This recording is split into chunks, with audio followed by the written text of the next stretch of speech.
Alegria estarmos reunidos em nome de Jesus. Para mim, em particular, é uma bênção estar nesse dia aqui hoje.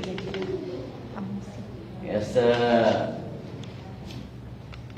parte dessa mensagem que foi lida, né, sobre essa passagem de Jesus no mar da Galileia, era considerado um mar por ser um lago muito grande, muito significativa para nós todos. Tão significativo quanto hoje, eu com muito prazer estou aqui alicerçado de um irmão e de uma cunhada. Que alegria os familiares estarem conosco, né, nessa jornada espiritual. Não tem preço. Um amigo Rogério e todos vocês. A Neidinha, uma grande amiga de muito tempo.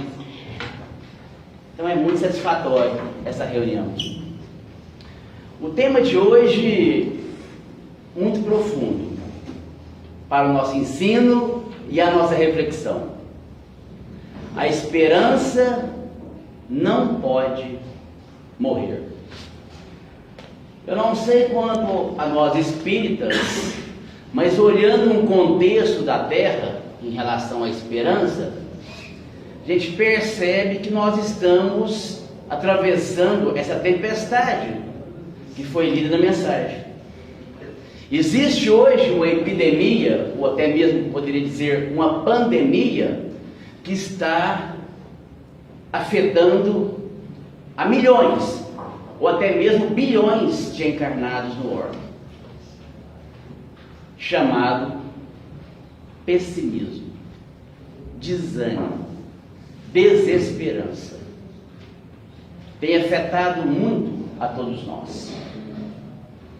Quando foi lida essa pequena mensagem aqui, é notório que ela é muito significativa para nós todos, porque ali caracteriza o que nós estamos passando, o que aqueles discípulos passaram em alto mar. Jesus foi o primeiro a entrar naquele barco, depois seguido por todos os seus discípulos. E quando estava em alto mar, uma tempestade chegou, como chega a todos nós, invariavelmente, na área da afetividade, da saúde, na área financeira, na área familiar. Quantas tempestades nós enfrentamos? A questão não é a chegada da tempestade, a questão é como eu reajo, como eu me porto diante da tempestade, que é algo que a gente tem muita dificuldade ainda.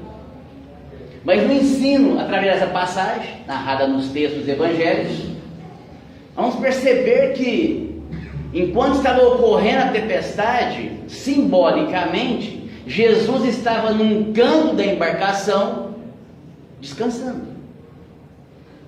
Simbólico. Porque imaginar que Jesus está dormindo ou descansando, em espírito, é a gente não ter uma noção do trabalho espiritual que ele desenvolve na Terra frequentemente. Só que nessa passagem, quando da tempestade, as ondas batendo muito fortemente naquela embarcação, a ponto de virá-la, os discípulos se amedrontaram, hesitaram, houve um medo generalizado, muito característico a nossa sensação hoje na Terra. Quando a gente vê o orbe, o mundo, a condição humana, a injustiça, a corrupção, as guerras, as doenças, as dificuldades, as vicissitudes, nós por vezes amedrontamos diante dessas tempestades.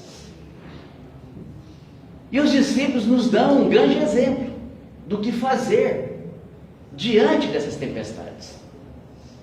E é o que quase ainda a grande maioria na Terra não aprendeu, ou por questões do próprio orgulho e autossuficiência, não entenderam a proposta. Se pegarmos o Evangelho, capítulo 6, Cristo Consolador, Kardec começa com a colocação de Jesus: vinde a mim todos vós que sofreis e estáis sobrecarregados, e eu vos aliviarei. Aí eu pergunto, na hora do sufoco, na hora da dor, quantos não esquecem desse chamamento, desse convite, desse vinde a mim? Porque nos achamos autossuficientes. Ou achamos que, não, eu sei como resolver. Eu vou resolver da melhor maneira possível. E quase sempre não dá certo. Então, nessa passagem, ela nos apresenta isso também. Porque os discípulos, desesperados, vamos afogar aqui, vai ser afogamento geral. Não tem bote, não tem salva-vida, não sabemos nadar, como é que vai fazer? Correram todos a Jesus. Esse é o ponto. Jesus vira então para eles, porque eles chegaram lá amedrontados, totalmente vulneráveis. Mestre, mestre, nós vamos morrer. E Jesus fala: por que temes? Por acaso não estou eu convosco? Será que a gente está interiorizando isso? Que Jesus está conosco, apesar do que estamos passando, ou do que vamos passar? Quantas tempestades nos aguardam? Não sabe. Você não sabe o que está te aguardando como prova ou como expiação, ou a própria desencarnação. Então Jesus é esse que foi um marco de esperança na terra, antes de Cristo e depois de Cristo. As próprias siglas AC e DC nos representando isso. Imagine nós hoje sem o Cristo, sem Jesus, sem os teus ensinamentos. Então, para sair desse pessimismo, desse desânimo, desse negativismo, que é claro, a própria tecnologia tem nos imposto, a própria mídia, porque hoje se tem um interesse muito grande em divulgar só dores, tragédias, homicídios, crimes, maldades, corrupções, injustiça. Imagina a gente despreparado espiritualmente, recebendo todos esses ataques todos os dias. Como fica o espírito imortal? É por isso que eu trouxe essa obra.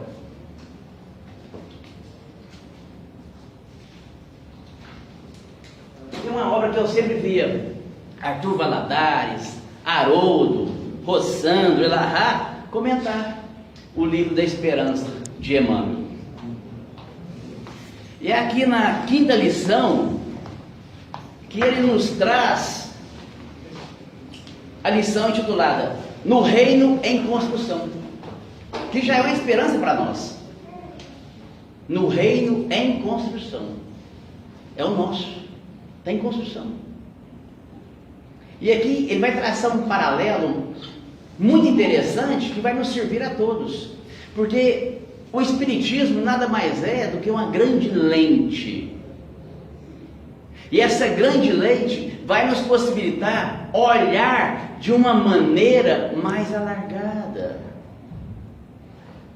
mais inteligível, mais compreensível de tudo que a Terra está passando. Se eu não tenho essa lente, fica difícil de ter equilíbrio, plenitude, organização espiritual, ou até mesmo tranquilidade, para passar pelas turbulências. Então ele fala, olhamos com pessimismo, por exemplo, as questões agressivas da humanidade. Porém, observa as multidões que se esforçam silenciosamente pela santificação do porvir. Mudando a nossa lente. Compulsastes a imprensa, a mídia, olhando a terra como um teatro do crime, cheio de homicídios lamentáveis. É profundo, gente. Recorda, contudo, os milhões de pais e mães tocados de abnegação e heroísmo que abraçam todos os sacrifícios no lar para que a delinquência desapareça. Esses detalhes a gente não percebe. Conheces jovens que se transviaram na leviandade com golpes de selvageria e loucura. Não é assim que muitas vezes a gente vê a sociedade dos jovens hoje? Transviadas, translocadas. Diz Emmanuel, relaciona contudo milhões de rapazes e meninas debruçadas sobre livros e máquinas através do labor e do estudo. Sabes que há companheiros habituados aos prazeres noturnos. Até isto ele nos traz, que é uma realidade nossa. Uma grande gama de encarnados preocupados com as noites, com os prazeres, com os luxos, com as luxúrias, com as paixões. Aí diz ele, reflete, entretanto, nos milhões de cérebros e braços que atravessam a noite no recinto das fábricas e junto a linótipos e em hospitais e escritórios, nas atividades de limpeza e vigilância. Então ele vai traçando um paradoxo para mudar a nossa lente espiritual. E encerra, não condenes a terra pelo desequilíbrio de alguns. Medita em todos os que se encontram suando e sofrendo, lutando e amando, no levantamento do futuro melhor, e reconhecerás que o divino construtor do reino de Deus no mundo está esperando também por ti. Essa é a mensagem. Então, meus queridos, é analisar. Nós estamos passando por uma transição planetária. E essa é uma grande prova que todos nós estamos passando. Como eu estou contribuindo nesse reino em construção? E para entender um pouco mais profundamente sobre isso, eu lia o Boa Nova, que é uma obra maravilhosa, contextualiza as passagens do Cristo e teus ensinamentos. E no capítulo 8, ele nos traz uma conversa com Bartolomeu. Esse capítulo intitulado Bom Ânimo, porque Bartolomeu era um dos discípulos que estava ali melancólico, depressivo, entristecido pelas coisas do ponto de vista material, que o prejudicava o seu soerguimento para as questões espirituais, como nós todos. Como nos afeta as questões materiais. E muitas das vezes nos faz dividir, afastar das questões espirituais. E Jesus, esse encontro com Bartolomeu, percebendo essa gravidade, diz a ele, olha que frase de esperança, que reflete em todos nós agora. Achas, Bartolomeu, que eu teria vindo a esse mundo sem a certeza confortadora que este mundo será meu reino? Porque tem gente achando que acabou. Não vai dar certo. Não tem jeito. Olha os espíritos aqui.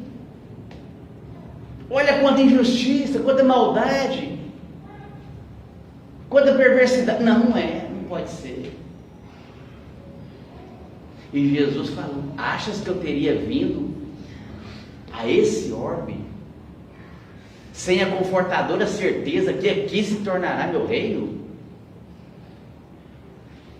E muitos de nós desesperançando.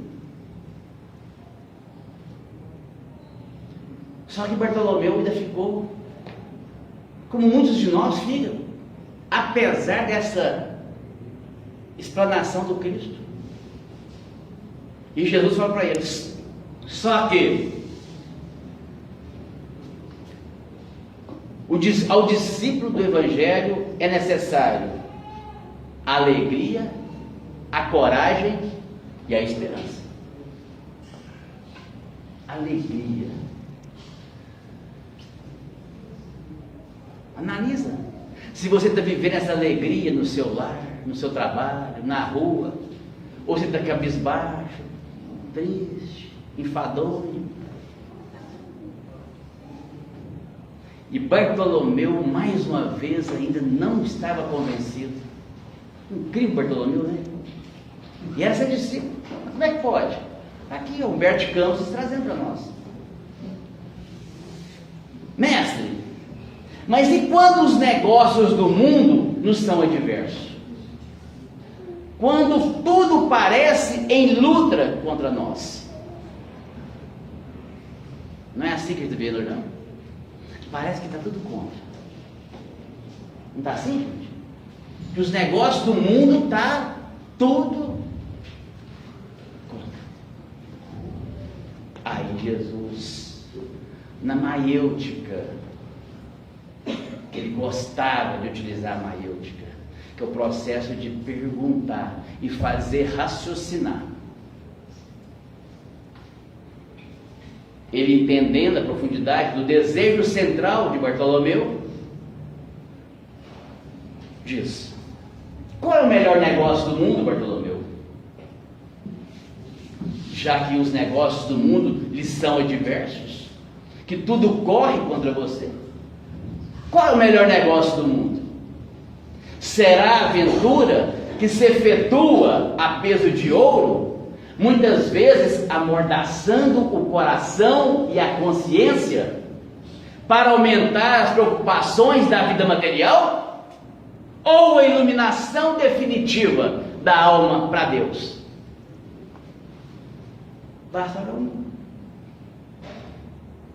Aventura que se efetua a peso de ouro, muitas vezes amordaçando o coração e a consciência. Quantos hoje no mundo estão amordaçados o coração e a consciência pelo materialismo, pela posse, pelo título, pelo poder, pela ganância, pelo dinheiro? O que vocês acham? Era a questão de Bartolomeu. Ou a iluminação definitiva da alma para Deus? Aí Jesus arremata. É profundo demais, gente. Isso aqui é palavras de Jesus. Se você não tem essa obra, pelo amor de Deus, investe. Pouco mais de R$40. Isso aqui é grandioso demais. Era a obra que o Chico mais gostava. Boa Nova. Isso que você está escutando aqui é relatos de como Jesus falava e ensinava. E a gente não tem uma obra dessa, espíritas, desculpa, fala assim. E ele fala: essa iluminação definitiva da alma para Deus, que não se realiza tão só pela boa vontade do homem. Então, quando a gente gasta uma energia tremenda correndo atrás do ouro, da riqueza, do poder, a iluminação definitiva para Deus só precisa de uma riqueza, a boa vontade. O que a gente fez aqui hoje? O que a gente fez aqui hoje? Não percebemos, não? Enquanto corremos a segunda-feira atrás de tantas coisas, o que te trouxe aqui só te pediu uma coisa: boa vontade. Só isso. E está aqui. Está aqui. E não acaba de explicar, esclarecer a gente a atual conjuntura. Diz Jesus: não será a adversidade nos negócios do mundo um convite amigo, para que a criatura semeie com mais amor?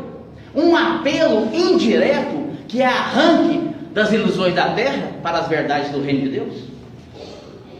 Então agora a gente compreende por que Deus permite que o mundo esteja desse jeito, e por que Ele permitiu a reencarnação em massa de espíritos perversos, difíceis, ignorantes, trevosos na terra. Essa diversidade aqui está nos fazendo um convite. Para quê? Deixa eu sair das ilusões da terra e para as verdades do reino de Deus. É o entendimento da passagem de Jesus em alto mar, naquela embarcação.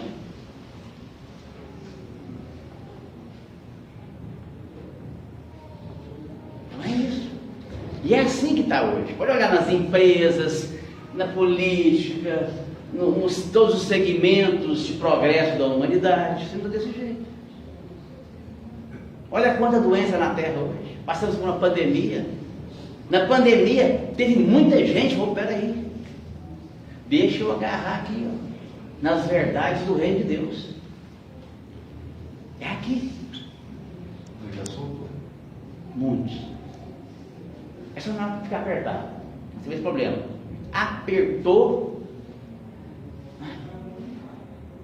bem, desapertou. Que sente espírito aqui. Eu estava perguntando, aqui é segunda e quarta, né? Tem escrito ali, ó, pode frequentar o centro só uma vez por semana. Você escolhe segunda ou quarta? Tem escrito ali, tem alguma carta dessa? Não tem, né? Tem alguém proibindo você vir de segunda e quarta? Como fala assim, vou fazer o culto lá na minha casa, uma vez por semana. Tem determinado que é só uma vez por semana? O seu corpo pede alimento todo dia. O seu espírito vai alimentar só uma vez por semana? Então essas adversidades estão querendo nos arrancar da ilusão. E essa lupa, essa lente do Espiritismo, ampliar tudo isso para nós. Porque o momento é complicado. É difícil. E é um belo entendimento para a atual conjuntura. Peso de ouro, amordaçando consciências. É a vida material. Amordaçando consciências. Então é interessante a gente refletir sobre isso. Por quê?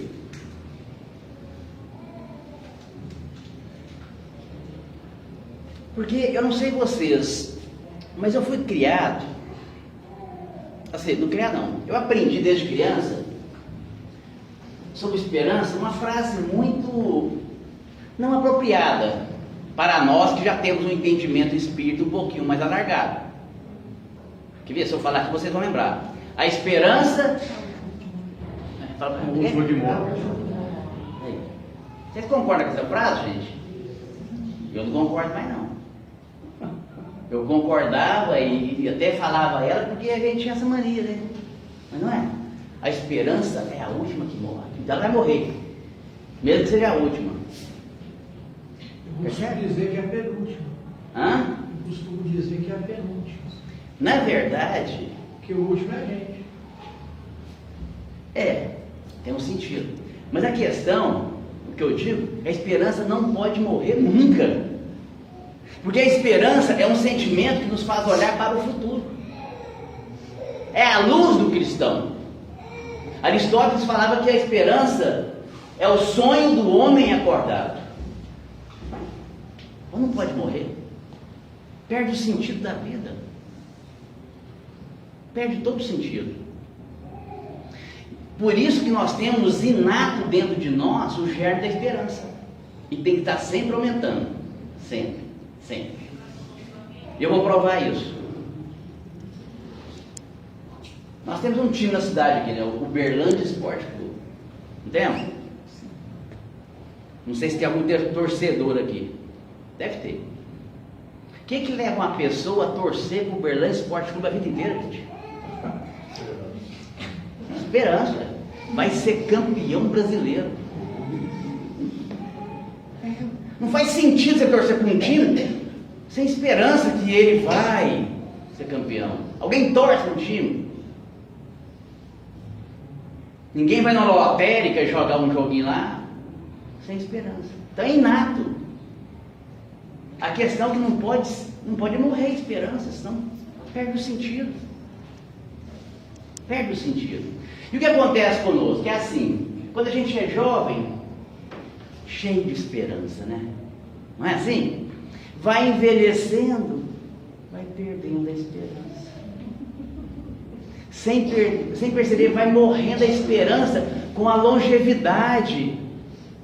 E não é para morrer a longevidade que Deus permite ela. Porque tem muitas possibilidades com a longevidade. Quanto se pode conquistar? E daí eu faço a pergunta: por que os nossos valores materiais, as nossas conquistas materiais não nos bastam? Já se perguntou isso? Por que as nossas conquistas materiais não nos bastam?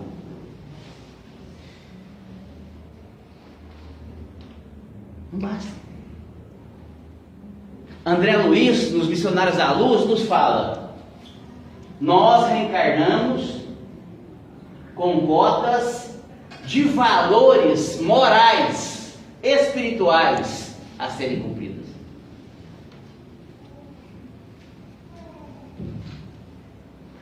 Cotas de valores morais, espirituais a serem cumpridas. Então eu posso estar com 120 anos conquistando valores morais. E não vou estar com 120 anos conquistando valores materiais.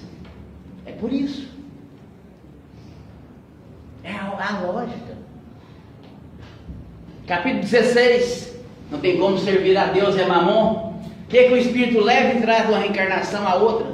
Inteligência, valores morais e conhecimento. Só, mais nada.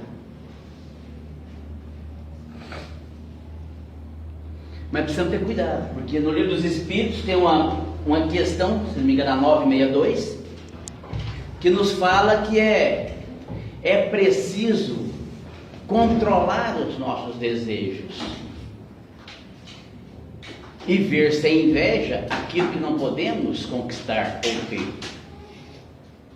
Porque a criação de novas necessidades gera no ser humano novas aflições. Por que a Terra está do jeito que está? Porque foi construindo, gerando muita necessidade. E com isso, mais aflições. Esse é um ponto. Não é que a gente tem que deixar de ter esperança das nossas conquistas. Emmanuel, no Fonte Viva, nessa obra aqui, ó, maravilhosa, questão 129, ele fala sobre isso. Realizaremos a concretização dos nossos projetos de felicidade. Mas antes disso, necessário é liquidar com paciência os débitos contraídos perante a lei. Mas é verdade. Esperança. Nós concretizaremos os nossos projetos de felicidade. Quando eu li isso, foi um divisor de água na minha vida. Gente de Deus. Vamos realizar tudo. Pode ser nessa, pode ser daqui 10, 20 reencarnação, mas vamos realizar. Não precisa afobar. Não precisa desesperar. Nós estamos galgando reparações importantes e, ao mesmo tempo, acrescentando maturidade para receber tudo aquilo. Seja do âmbito da saúde, da afetividade, do dinheiro. Então é isso que a gente aprende com a doutrina. E essa luz se amplia. Então você pode ter esperança de muita coisa. Só que Santo Agostinho nos traz um ensinamento que eu nunca esqueci. Ele nos traz as duas filhas da esperança. Falta esperança tem filho. E Santo Agostinho nos fala qual que é. As filhas da esperança. Indignação e coragem. Esquece não, gente. Você pode ter esperança, E para atingir, segundo ele, precisa de duas coisas: indignação e coragem. Eu vou explicar num ponto de vista espiritual primeiro.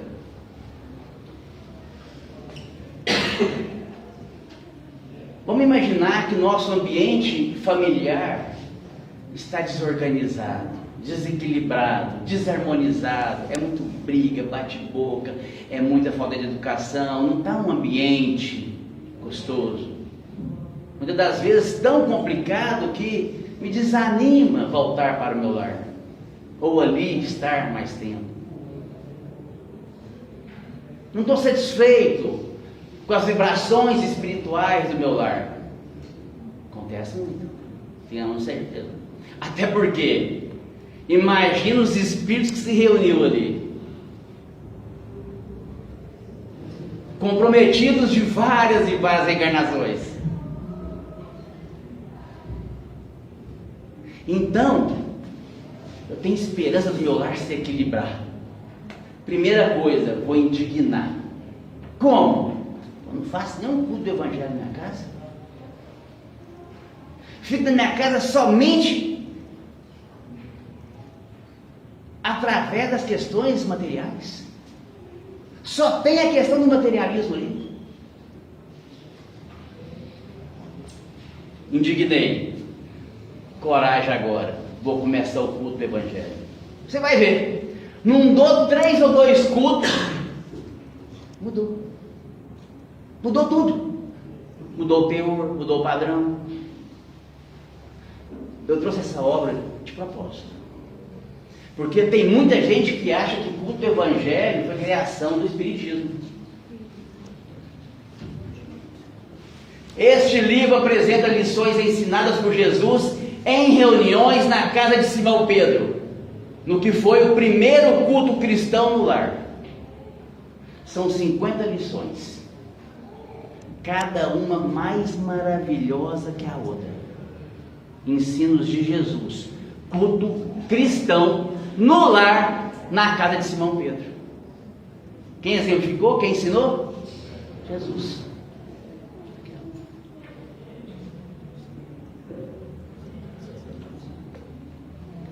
Não é isso. Ou do ponto de vista físico, eu tenho esperança de ficar mais atlético, mais preparo, mais disposição, subir uma escada tranquilo.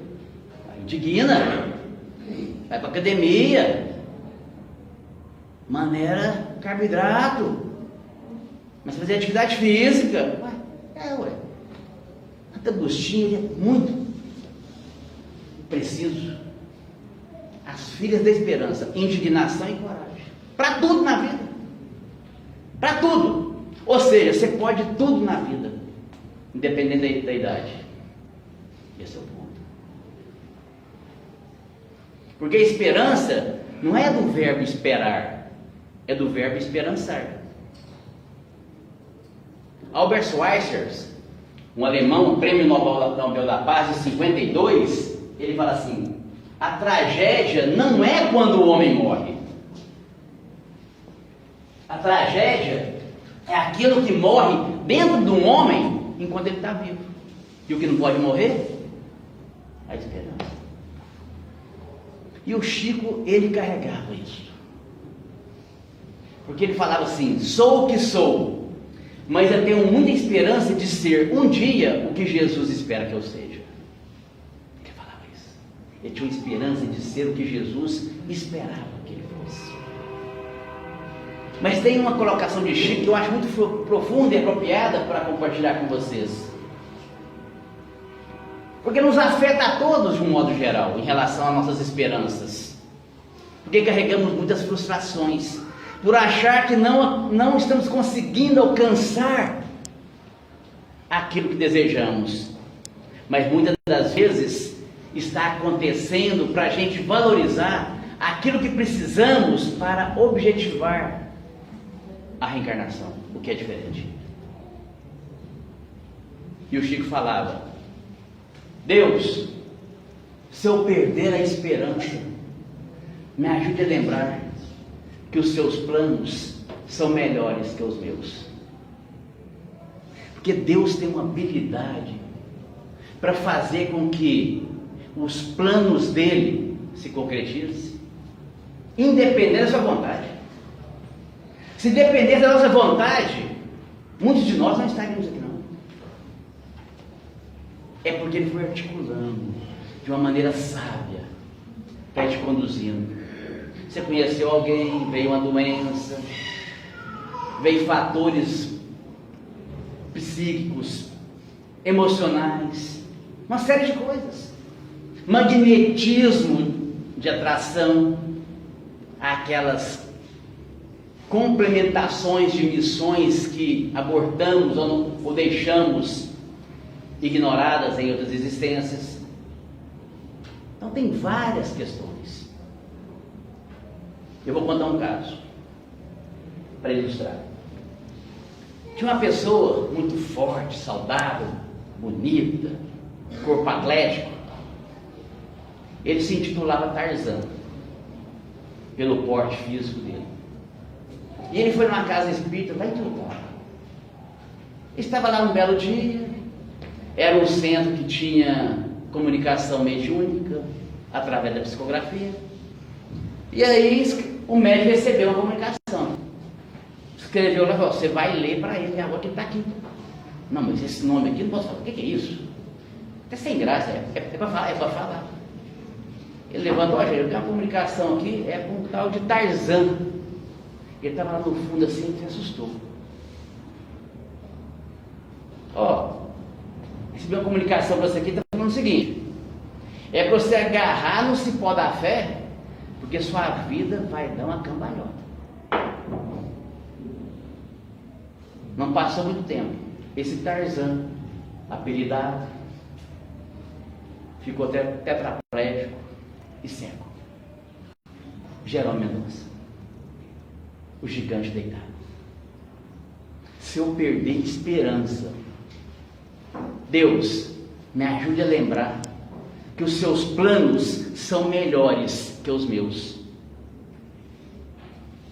Na condição de tetraplégico e cego, ele desenvolveu o maior trabalho espiritual que muita gente não.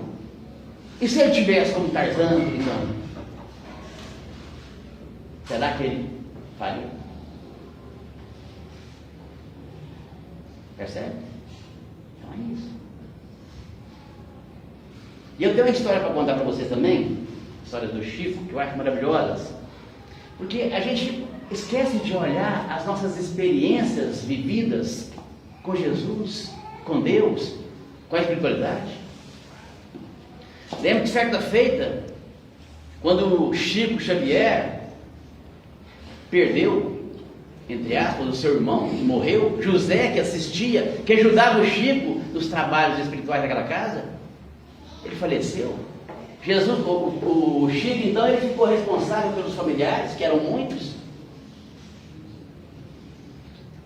e ele também ficou com uma dívida de 11 cruzeiros, de uma conta de energia. E ele ficou preocupado com aquilo: como é que eu vou pagar isso? Eu não tenho dinheiro. Ganhava uma bicharia. Emmanuel então se aproximou dele e falou: calma, Chico, tem esperança. Só isso. Passaram-se 4 dias. Um fazendeiro da região lá ficou sabendo da morte de José. E esse fazendeiro tinha uma dívida com o irmão de José, porque José tinha feito uma bainha de colocar faca para esse fazendeiro. Ele foi até a casa do Chico: ó, Chico, vem cá, porque o seu irmão, eu tinha uma dívida com ele, está aqui o envelope, pagando, acertando meus pesos. E foi embora. O Chico entrou para dentro, pegou o envelope, abriu. Adivinha? 11 cruzeiros. Nem mais, nem menos. Parece uma história singela, né? Eu não sei vocês, mas o que eu já recebi de envelope de 11 cruzeiros é brincadeira. Vocês não receberam não, gente? Vocês não estão recebendo não? Vocês precisam atualizar o CEP. A gente recebe de várias formas. Aquele momento assim: o que eu vou fazer agora? Não tem mais o que fazer. Não sei como fazer. Como que eu vou sair disso? e o recurso chega. Para quem teve 2 infartos e um AVC e está aqui falando hoje, vocês imaginam que a espiritualidade sabe que eu preciso desses 11 cruzeiros. Nem mais, nem menos. É por isso que Kardec faz uma pergunta muito interessante, que mexe com a gente, no Livro dos Espíritos. Na hora da morte, qual o sentimento toma conta da criatura? A dúvida, o temor ou a esperança? Kardec vem fazer cada pergunta, né? Na hora da morte, qual o sentimento que domina a gente? A dúvida, o temor ou a esperança? E os Espíritos respondem: a dúvida para os céticos, o temor para os culpados e a esperança para os homens de bem. É forte. Percebe como a espiritualidade tem nos ajudado a nos transformar esse homem de bem, para ter mais esperança e até mesmo a desencarnar um pouco mais suave. Por isso, quando o irmão vem, uma cunhada vem, um amigo vem, fala: oh, gente, tão bom, tão bom, tão bom. Isso mexe com a nossa esperança. Mexe. Se a gente imaginar que Paulo em carta aos Romanos, ele escreveu: tudo que dantes foi escrito para o vosso ensino. Imagina Paulo escrevendo isso, naqueles pergaminhos que mal tinha papel e caneta. Tudo que dantes foi escrito para que com a consolação das Escrituras e paciência tivesse esperança. Ele escreveu isso lá atrás. Agora imagina nós, espíritas, tudo que está escrito na doutrina hoje é para quê?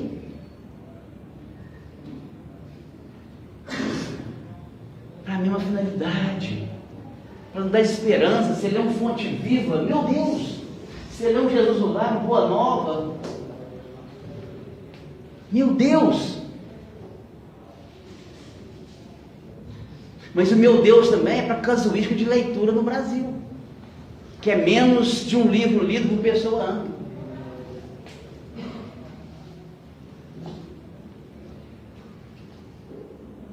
Não tem uma coisa errada. A questão não é o mundo como está se apresentando. A questão é onde eu estou me agarrando.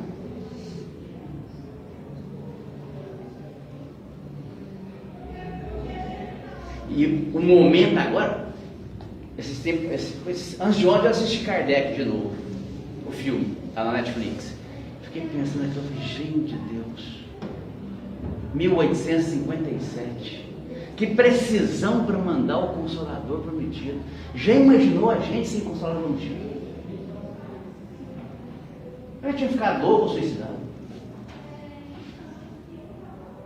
E nós espíritas, com um manancial desse, vocês pegam o Livro dos Espíritos, gente, questão 1, que esperança, inteligência suprema, causa primária de todas as coisas.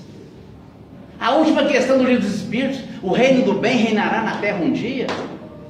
Então, entre a 1 e a 1019 é só esperança de conhecimento que nos alivia a alma, através de sairmos da ignorância. Essa é a questão. E já caminhando para encerrar, no Vinha de Luz, já que eu falei do pessimismo, do desânimo sendo a pandemia mental da atualidade, que nos leva, nos afasta da esperança, no Vinha de Luz vem Emmanuel e nos fala: Jesus espera por nós. É preciso afastar o pessimismo crônico e renovar atitudes mentais na obra a que fomos chamados, aprendendo a confiar no divino poder que nos dirige. Veja, evitar pessimismo crônico e mudar a mentalidade, renovar atitudes mentais. Não é o que a gente faz aqui? Você afasta pessimismo e renova mentalidade. Fica a dica. É segunda e quarta aqui, viu, gente? Tem problema vir segunda e quarta, não. Tem problema fazer 2, 3 cultos no lar, não, porque eu tenho feito. Então é isso, meus queridos. Esperança. A doutrina espírita me auxiliou tanto a olhar a humanidade com esperança, até porque somos espíritos imortais. A nossa vida não é aqui, meu irmão. Isso aqui é uma passagem. Nossa vida é em espírito. Em espírito. Mas enquanto estamos aqui, vamos fazer que nem hoje eu vislumbro e vejo as questões da vela. Eu lembro, né, Leão? Mamãe tinha várias velas lá onde a gente morava, né? E quando acabava a luz, tinha aqueles blackouts que tinha em Uberlândia, hoje quase não tem, mas naquela época de menino tinha sempre um apagão. E eu lembro que minha mãe acendia uma vela. E com aquela vela, ela ia acendendo as demais velas e colocando nos cômodos. Porque a maior beleza da vela não é por si só iluminar. A maior beleza da vela é a capacidade que ela tem de acender outras velas. E Jesus nos reúne aqui para acender a nossa vela, para que possamos nós acender velas que estão aí apagadinhas, desanimadas, negativadas, desesperançadas, deprimidas, pensando em suicídio, sem acalento. Esse é o papel nosso. Acender as nossas velas e nos capacitar para acender outras velas. Por isso Jesus diz: brilhe a vossa luz. Se ele falou brilhe a vossa luz, é porque todos nós as temos. Brilhemos a nossa luz. Muito obrigado a todos vocês.